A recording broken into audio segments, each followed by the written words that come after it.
আসসালামু আলাইকুম ওয়া রাহমাতুল্লাহ। দর্শক, আমাদের প্রধান উপদেষ্টা ডক্টর মোহাম্মদ ইউনূস যে কত বড় মাপের ব্যক্তিত্ব তার আরেকটা বৈশ্বিক স্বীকৃতি আমরা দেখতে পাচ্ছি। একটা প্রতিবেদন বলা হচ্ছে বিজ্ঞান সাময়িকী নেচারের সেরা 10 ব্যক্তিত্বের তালিকায় ডক্টর ইউনূস।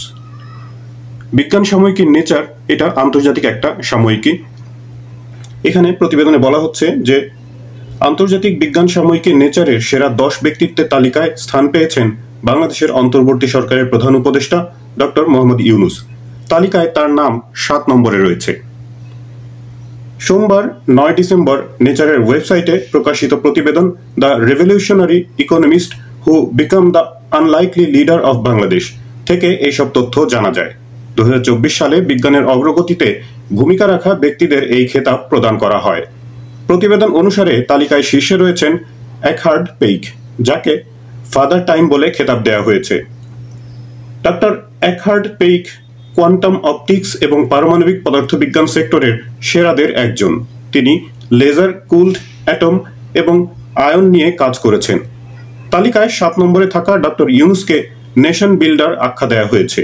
নেচারের প্রতিবেদনে ডক্টর ইউনূস সম্পর্কে বলা হয়েছে, 6 দশকের কর্মজীবনে ডক্টর ইউনূস দারিদ্র্য বিমোচনের জন্য নতুন ধারণা পরীক্ষার মাধ্যমে নিজেকে প্রতিষ্ঠা করেছেন।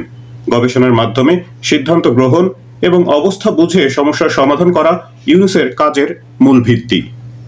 প্রতিবেদনটিতে বলা হয়েছে যে গত 5 আগস্ট বাংলাদেশে স্বৈরাচার সরকারের পতনের পর আন্দোলনে নেতৃত্ব দেওয়া শিক্ষার্থীরা শান্তিতে নোবেল বিজয়ী অর্থনীতিবিদ ডক্টর মোহাম্মদ ইউনূসকে সরকার প্রধানের দায়িত্ব নেওয়ার আমন্ত্রণ জানান। এরপর তার নেতৃত্বে রাষ্ট্র সংস্কার এবং ঘুরে দাঁড়ানোর চেষ্টা চলছে। ডক্টর ইউনূসের সঙ্গে 30 বছরের বেশি সময় ধরে কাজ করা অ্যালেক্স কাউন্টস বলেন, তিনি 80-র কোঠায়, কিন্তু তার শারীরিক ও মানসিক স্বাস্থ্য উজ্জ্বল, তার সহানুভূতি রয়েছে এবং তিনি একজন চমৎকার যোগাযোগকারী।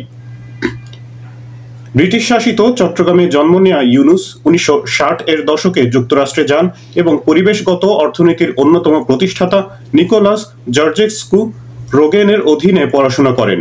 1971 সালের মুক্তিযুদ্ধের পরে বাংলাদেশ পুনর্গঠনে তিনি গুরুত্বপূর্ণ ভূমিকা পালন করেন।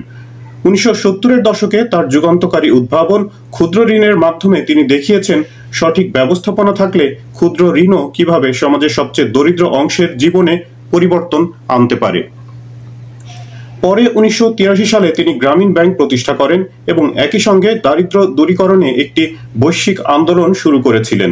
তবে এখন তার সামনে 17 কোটি মানুষের একটি দেশ সংস্কারের বড় চ্যালেঞ্জ। জনগণ জানতে চায় তিনি কিভাবে দুর্নীতি দূর করবেন, ন্যায় বিচার নিশ্চিত করবেন এবং নাগরিক অধিকার রক্ষা করবেন।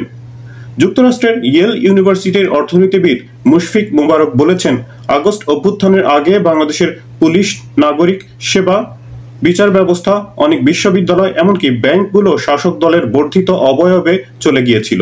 কিন্তু ডক্টর ইউনূস ও কয়েকজন শিক্ষার্থী যারা বর্তমানে অন্তর্বর্তী মন্ত্রিসভায় আছেন, তারা বিশেষজ্ঞদের সঙ্গে কাজ করে এমন বিশেষজ্ঞ গোষ্ঠী গড়ে তুলেছেন যাতে যে দলই ক্ষমতায় থাকুক না কেন রাষ্ট্রীয় প্রতিষ্ঠানগুলো যেন রাজনৈতিক হস্তক্ষেপ থেকে মুক্ত থাকে সেটি নিশ্চিত করা যায়। দর্শক, প্রতিবেদনটি এ পর্যন্তই। আপনারা ভালো থাকবেন, প্রার্থনা সবার জন্য। আল্লাহ হাফেজ।